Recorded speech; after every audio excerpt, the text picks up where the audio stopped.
You think that badge means something, old man? My dad could buy your entire department. The words echoed through the International Arrivals Terminal at JFK Airport, drawing stares from dozens of travelers. The young man, barely 21, stood blocking the customs line with his designer luggage scattered across the floor. His expensive watch caught the fluorescent lights as he waved his hand dismissively at the agent in front of him. The agent, a man in his late 50s with graying hair and a weathered face, remained perfectly calm. He wore a simple dark suit, no visible badge, just a quiet authority that seemed to emanate from his very presence. His eyes, however, told a different story. They held the kind of experience that came from decades of seeing humanity at its worst and best. Step aside, son. You're holding up the line. Son? Son? Do you know who I am? I'm Chase Vanderbilt. My family owns half the real estate in Manhattan. And you're what? Some glorified security guard. Checking passports? The situation had started 15 minutes earlier when Chase returned from his spring break trip to Cancun. He'd spent 2 weeks at an exclusive resort, posting countless photos of his lavish lifestyle to his 3 million social media followers. The trip back had been uneventful until he reached customs. The agent, who had introduced himself simply as Michael, had asked Chase the standard questions about his trip. Where had he been? How long? What was the purpose? Standard procedure that every traveler faced. But Chase, entitled and impatient, had immediately become defensive. I don't have time for this interrogation. Do you know how many followers are waiting for my arrival post? I'm an influencer. This is business. Michael had remained patient, explaining that he just needed to verify a few details. That's when Chase's attitude shifted from annoyed to openly hostile. He'd started recording on his phone, announcing to his followers that he was being harassed by airport security. Everyone, look at this. This is what happens when you're successful in America. They try to tear you down. This rent-a-cop thinks he can delay me. The crowd was growing now. Some passengers seemed sympathetic to Chase, others visibly annoyed by his behavior. A few had their own phones out, recording the confrontation. Michael glanced at them briefly, then returned his attention to Chase. Young man, I'm going to ask you one more time. Please step into the secondary inspection area. This won't take long if you cooperate. Cooperate? Cooperate? I'm a United States citizen. I know my rights. You can't detain me without cause. This is harassment, pure and simple.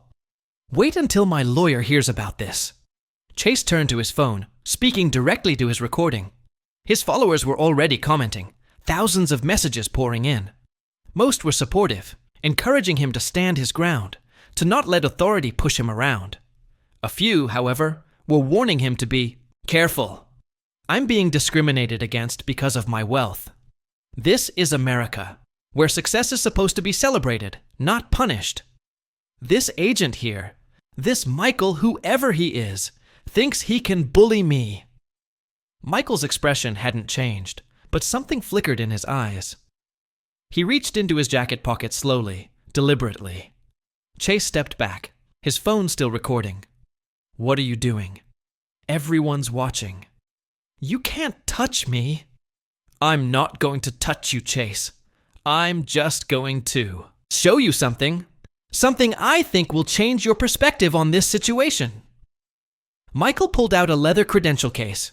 He opened it carefully, holding it at an angle where Chase could see clearly, but the cameras couldn't quite capture the details. Chase's face, so confident and smirking just seconds before, went pale. His mouth opened, then closed. The phone in his hand began to shake. That's not possible.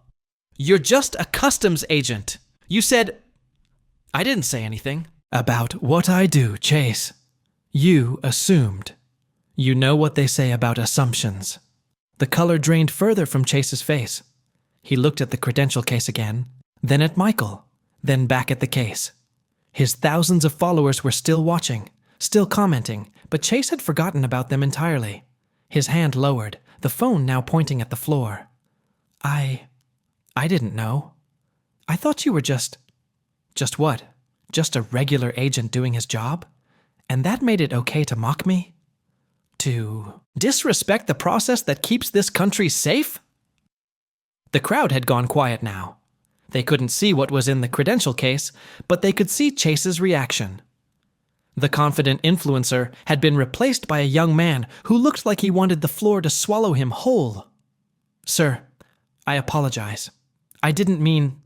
If you had known who I really am, you would have treated me with respect. But because you thought I was just a customs agent, just someone doing their job, that made me worthy of your contempt. Michael's voice wasn't raised.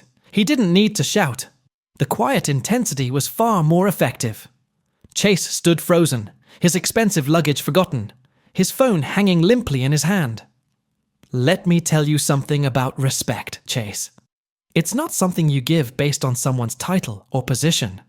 It's something you give because we're all human beings trying to do our jobs, trying to get through our days.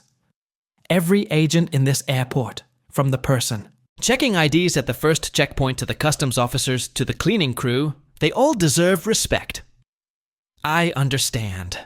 I'm sorry. Really, I am. Michael studied him for a long moment. The terminal around them had gone almost silent, everyone watching this interaction unfold. Chase's followers were going crazy in the comments, demanding to know what was happening. What was in that credential case? Why Chase looked so terrified? Here's what's going to happen. You're going to come with me to the secondary inspection area. We're going to have a conversation about respect, about responsibility, and about what it means to be a citizen of this country. And then, depending on how that conversation goes, you're going to make a choice. A choice? What kind of choice? Michael closed the credential case and returned it to his pocket. He gestured toward a door marked, "Official Personnel Only." Chase nodded, gathering his luggage with trembling hands. As they walked, Michael continued speaking. His voice low enough that only Chase could hear. You have 3 million followers, Chase. That's 3 million people who watch what you do, who listen to what you say. That's a responsibility, whether you realize it or not. The way you treated me today, the way you spoke about law enforcement, about people just doing their jobs, that sends a message. Is that really the message you want to send? They entered the secondary inspection room. It was sparse, just a table, a few chairs, and institutional. Lighting. Michael gestured for Chase to sit. As he did, Michael removed his jacket, revealing not just the service weapon standard for agents, but something else. A unit patch. A designation that made Chase's eyes widen even further. You're one of the directors. You're not just an agent. I'm someone who started exactly where every other agent started. At the bottom, learning the job, earning respect through service, not demanding it through entitlement.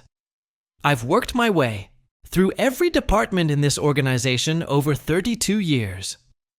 Michael sat down across from Chase, his hands folded on the table. His voice remained calm, almost gentle, but there was steel underneath. I could make this very difficult for you, Chase. Your behavior today, the way you obstructed an official investigation, your refusal to comply with lawful orders, that's serious. Add in the recording, the attempt to weaponize social media against federal agents, and we start talking about charges that could impact your future significantly. Chase's breathing had become rapid. He looked like he might be sick. The reality of his situation was clearly sinking in. This wasn't just about being delayed at the airport. This was about his entire future. But I don't think that's necessary. Not if you understand what happened here today and why it matters. I do understand. I swear I do. I was wrong. I was so wrong. Michael leaned back in his chair, studying the young man in front of him. He'd seen thousands of people pass through airports over his career. He'd dealt with entitled travelers, with criminals, with terrorists, and with ordinary people having the worst day of their lives. He'd learned to read people, to see beyond the surface. Tell me about your father, Chase. What? My father? What does he have to do with this? You mentioned him. Said he could buy this department. Tell me about him. Chase hesitated, then began to speak. His voice was different now, smaller, less confident. He talked about growing up in Manhattan, about private schools and summer homes, about never wanting for anything material. But as he spoke, Michael heard what wasn't being said. The absent father, always at work. The pressure to perform, to maintain the family image. The social media career that had started as a way to prove his worth. So when you arrive today, after 2 weeks of performing for your followers, of maintaining this image of the perfect life, you were exhausted. And when I asked you standard questions, you felt attacked. You felt like your worth was being questioned. So you lashed out. Chase nodded slowly. He hadn't thought about it that way, but hearing it said out loud, he recognized the truth in it. That doesn't excuse your behavior, but it helps explain it. Now, here's the choice I mentioned.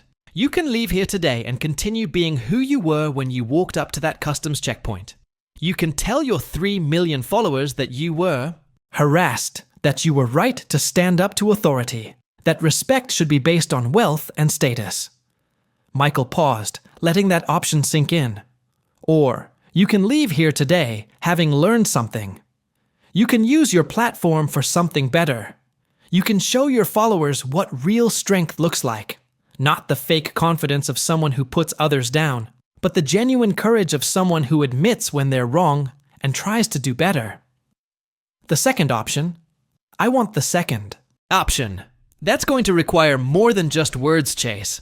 That's going to require action. Real change. Are you prepared for that? Yes, absolutely. Tell me what I need to do. Michael pulled out a tablet and showed Chase several programs. Youth outreach initiatives. Educational partnerships with schools. Programs that taught respect for law enforcement while also educating officers about better community engagement. All of them needed voices, needed people who could reach young audiences. Your followers, they're mostly young people, right? Teenagers, college students, young adults trying to figure out who they want to be. Right now, you're teaching them that authority should be mocked, that people in service positions don't deserve respect. Imagine if you taught them something different. I could do that. I want to do that. But won't my followers think I sold out? That I'm suddenly pro-establishment? Michael smiled for the first time since their conversation began. It transformed his face, made him look younger, more approachable. Then teach them that being pro-respect isn't the same as being pro-establishment. Teach them that you can question authority while still treating people with dignity. Teach them that real courage isn't about tearing others down. It's about building yourself and others up. Chase was nodding now, his earlier panic replaced by something else. Purpose, maybe. Or at least the beginning of understanding. There's something else. Something I want you to consider. Next summer, we have an internship program. It's competitive, but I think you might benefit from it. Spend 8 weeks working with different departments. TSA, Customs, Border Security. See what these jobs really entail. Meet the people who do them.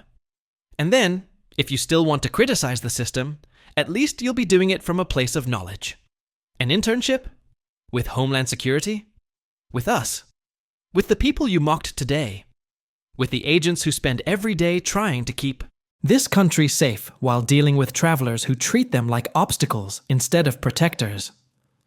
Chase sat silent for a moment, processing everything. The room felt different now. Less threatening, more like a crossroads. He could feel the weight of the decision in front of him. I'll do it. The programs, the internship, all of it. I want to make this right. Making it right isn't a single action, Chase. It's a process. It's choosing respect over arrogance every single day. It's using your privilege to lift others up instead of pushing them down. Are you ready for that kind of commitment? I think so.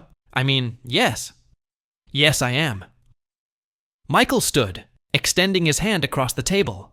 Chase stood as well, shaking it. The grip was firm, equal. Not the entitled young man demanding special treatment, and not the terrified kid who'd seen the credential case. Just two people, reaching an understanding. Your phone, the video you were recording. What are you going to do with that? Chase pulled out his phone, looking at the screen. The video was still there, paused on his shocked face when he'd first seen Michael's credentials. Thousands of comments, messages, reactions. His followers were demanding answers. I'm going to post it. All of it. With an apology. A real one. And I'm going to announce the partnerships, the internship, everything. I'm going to tell them exactly what happened and why I was wrong. That takes courage. More courage than you showed out there in the terminal. I don't feel very courageous. I feel embarrassed, ashamed. Good. That means your conscience is working. Now, let's talk specifics about these programs. You mentioned you're good with video production, right? That could be valuable. They spent the next hour discussing details. Chase learned about the educational initiatives, about the challenges of recruiting diverse talent into federal service, about the disconnect between law enforcement and young communities. Michael shared stories from his career, moments that had shaped his understanding of service and sacrifice. As their conversation wound down, Michael walked Chase back to the main terminal. The crowd had dispersed, but a few people still lingered, curious about the outcome. Chase's luggage was waiting where he'd left it, untouched. Michael had made sure of that. One more thing, Chase. This conversation we had, the choice I gave you, I don't offer that to everyone. Most people who act the way you did today face immediate consequences. No second chances. Do you know why I'm giving you one? Chase shook his head. Because I saw something in you. Past the entitlement, past the arrogance. I saw someone who's searching for meaning, for purpose. Someone who has the potential to make a real difference. Don't prove me wrong. I won't. I promise. Promises are easy. Follow-through is hard. Remember that. Chase gathered his luggage and started toward the exit. Then he stopped, turning back. Can I ask you something?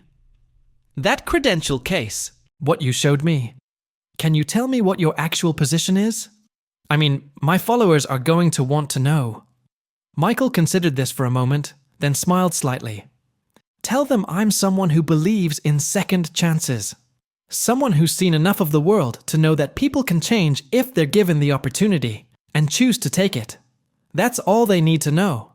But that's not going to satisfy them. They're going to push for details. Then let them push.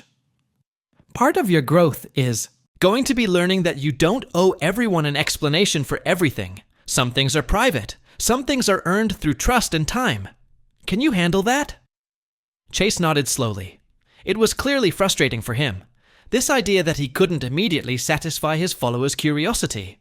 But he was beginning to understand that maybe that was the point. Before you go, one final thing. That apology video you're going to make. Run it by me first. Not because I want to censor you, but because I want to make sure you're apologizing for the right reasons. Not because you got caught, but because you genuinely understand what you did wrong. How do I contact you? Michael handed him a card. It was simple, just a name and an email address. No title, no department designation. Nothing that would reveal the full scope of his position. Email me the video before you post it. And Chase, make it genuine. Your followers can smell fake from a mile away. They've been watching you long enough to know when you're performing and when you're being real. This needs to be real. It will be. Thank you. For everything. For not just arresting me or banning me from flying or whatever else you could have done. I'm not thanking you yet. Thank me in a year after you've followed through on your commitments. After you've shown me and yourself that you're capable of real change. That's when gratitude becomes meaningful. Chase walked toward the exit, his posture different than when he'd entered. Less swagger, more contemplation. Michael watched him go, hoping he'd made the right call. Time would tell. As Chase stepped outside into the bright New York afternoon, he opened his phone. The video was still there, waiting. He could see the exact moment his face had changed, when he'd realized who Michael really was. He could crop that part out, could edit the video to save face, or he could do what he'd promised, what he needed to do. He took a deep breath and started walking toward the taxi stand. He had a video to make, an apology to write, and a whole new understanding of respect to share with 3 million people who had been watching him become someone he no longer wanted to be. Behind him, back in the terminal, Michael returned to his work.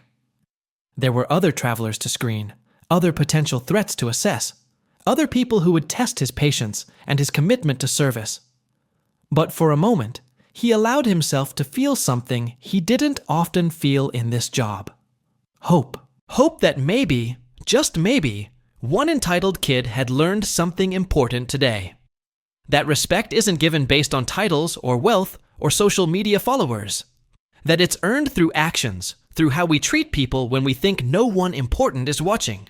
And that sometimes the most important people are the ones we overlook, the ones doing thankless jobs with quiet dignity. Michael pulled out his own phone and sent a quick message to his team. They'd been watching the entire interaction on security cameras, ready to intervene if needed. He let them know everything was resolved, that no further action was necessary. Several of them responded with surprised emojis. They'd expected this to end very differently. As he returned to his station, Michael thought about all the Chase Vanderbilts he'd encountered over the years. The entitled, the arrogant, the ones who thought their money or status exempted them from basic decency. Most of them never changed. They faced consequences, paid fines, or were detained, and they emerged from the experience more bitter than before, more convinced that they were victims of an unfair system. But every once in a while, someone got it. Someone understood. And those were the moments that made 3 decades of service worth it. The terminal continued its endless rhythm. Travelers arriving and departing, reunions and goodbyes, the constant flow of humanity passing through these gates. And somewhere in that flow, Chase Vanderbilt was beginning a journey that had nothing to do with airports or destinations, a journey towards becoming someone worth respecting. The question now was whether he'd complete it.